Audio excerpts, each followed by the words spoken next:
Okay, back with the second half of this post-match conference. We're now joined by the home team coach, Coach Riveiro. Welcome, sir. Coach, Thank you. Can just please give us a brief summary of the match from your perspective? Good evening. We are in the next round. That's the most important today. These games are never easy in the way.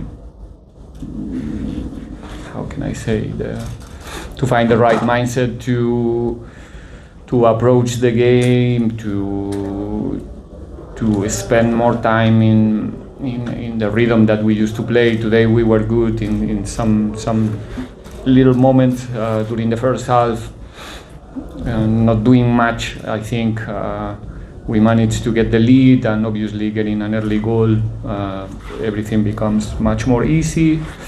2-0 at the halftime, a good advantage, not definitive, a good beginning of the second half, I think.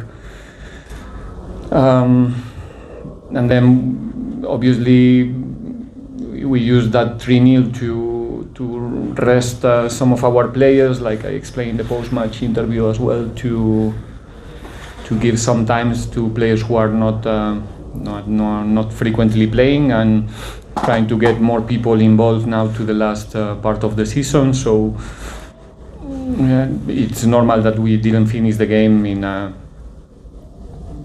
very well organized, because like I said, many subs and introductions in the last 30 minutes. But like I said in the beginning, overall I think it's a good news that we are in the next round. That was the main objective for today. Only two possible results in the knockout games, and obviously we got the one that we were looking for. Now open for questions from the floor. Starting with Lawrence. Coach, Lorenzo Mitasvitan, obviously maybe you don't see it, but a lot of people are calling it why you don't rotate much and things like that. Bear with me. But players like Leonardo, for example, I think he's played 36 games this Super Club and country. Has only missed one game. How is he able to do that when other players clearly, like, you know what I mean? Like, other players clearly needs to get rested, needs to be substituted. How is somebody like Otto performing at such a high level consistently week in, week out for club and country? Well, when I think there's two components when you get players like you're forcing me to speak about one individual now. I show you from the beginning, but I'm trying to put it in the other side now. But I think in this case we have many players with fantastic genetic and conditional capacities. Dion is one of them. Everybody can see it, obviously. It's not only his capacity to run fast, it's his capacity to repeat those runs again and again, to play 90 minutes every 2-3 days. And he's supposed to be 35, somewhere there. Professionalism, he's a true professional, in this case Dion. He knows how to take care of himself, and his life is fully dedicated to the game, and that's why hopefully he can continue in this level for a very long period. And like I said, it's not the only case, but probably is one of the cases that it's calling more our attention, obviously. Yeah. We'll take the final three questions. This was the first one. Behind you. You guys are not keen. Literally every time I must ask you next one. So you're not keen to take the final three. So is that your hand up? Thank you. So 1, 2, 3. Coach, how important was it to kill the game within 90 minutes? Because in such a competition, if a game goes post 90 minutes, we can see the effects that it might have onto the next game.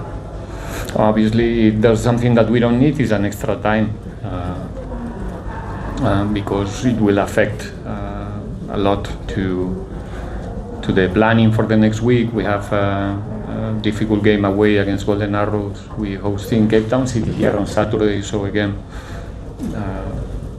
it's good to finish the game inside the 90 minutes and like I said, also have the opportunity, not because we feel or we felt that the game was over, because in this game of football you never know, but getting a lead of 3 goals of the advantage gave us the opportunity to take really early, to give him some rest. He's one of the players, together with Dion, like you said before, who is playing every single game, every minute almost.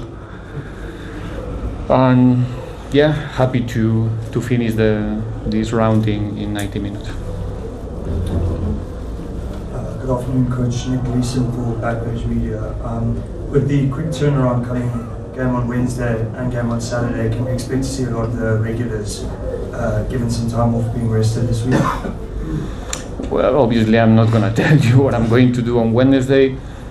We were following one line during the whole season. We're doing our best in order to help the players to recover, to have as much players available for selection. That's something that we consider one of the keys in our performances this season so far.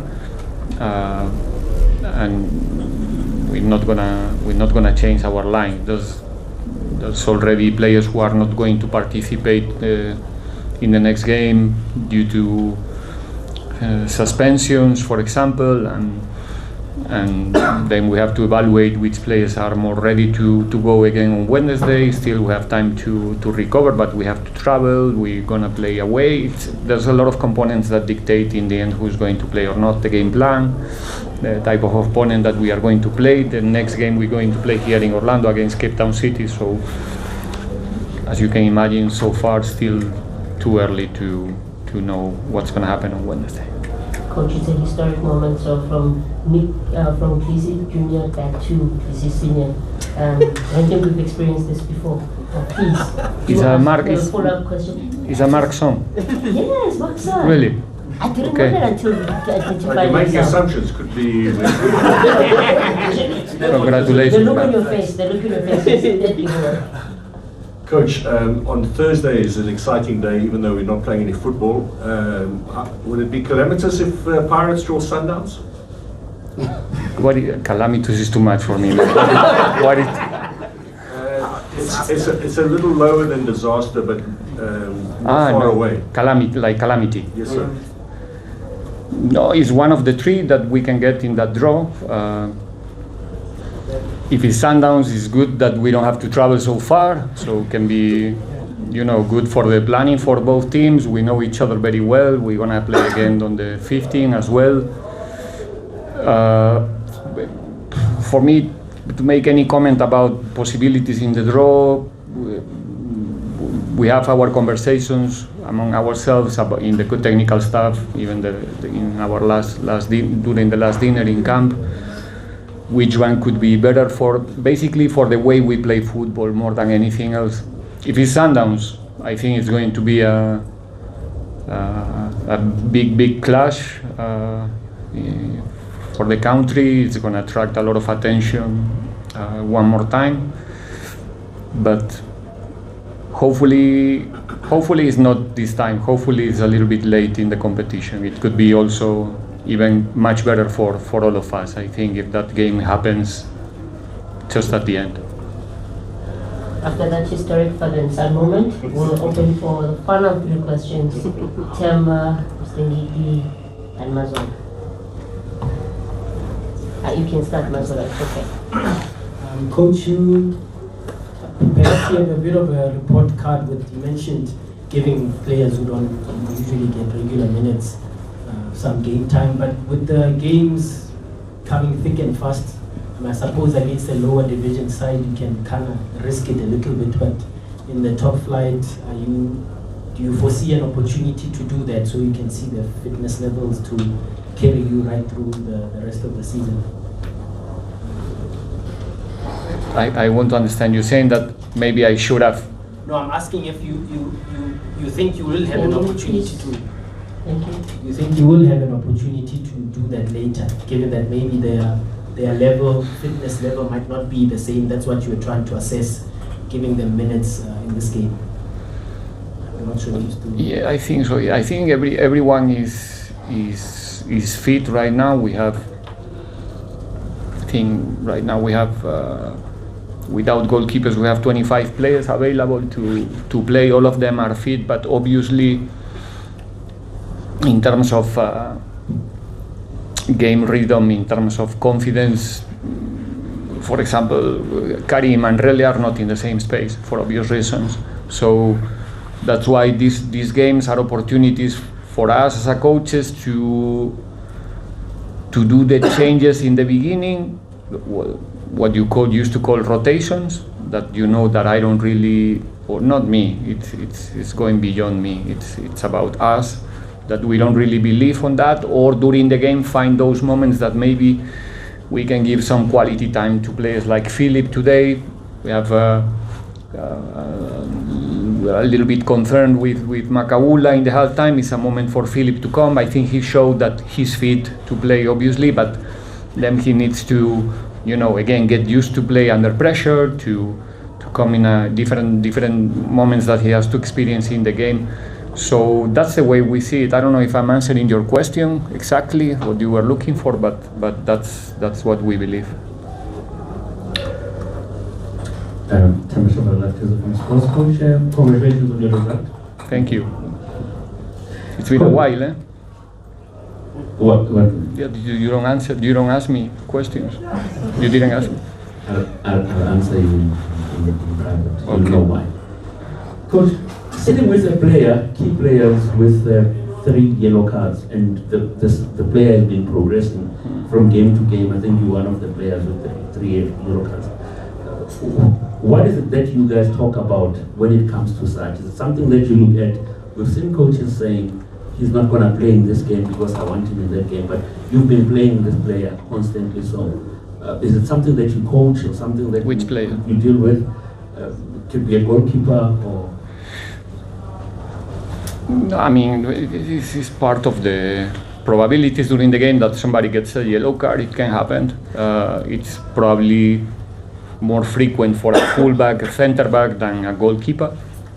So the key is to be disciplined, to maybe try to avoid those situations where you are getting a yellow for free just because you complain to the referee or you exaggerate one action.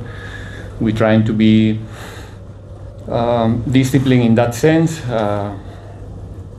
And if we have to get it, then what can we do? I mean, me personally, I don't like to speculate about this game. I can save this player with 3 yellows and maybe for the next one because the next one is more important.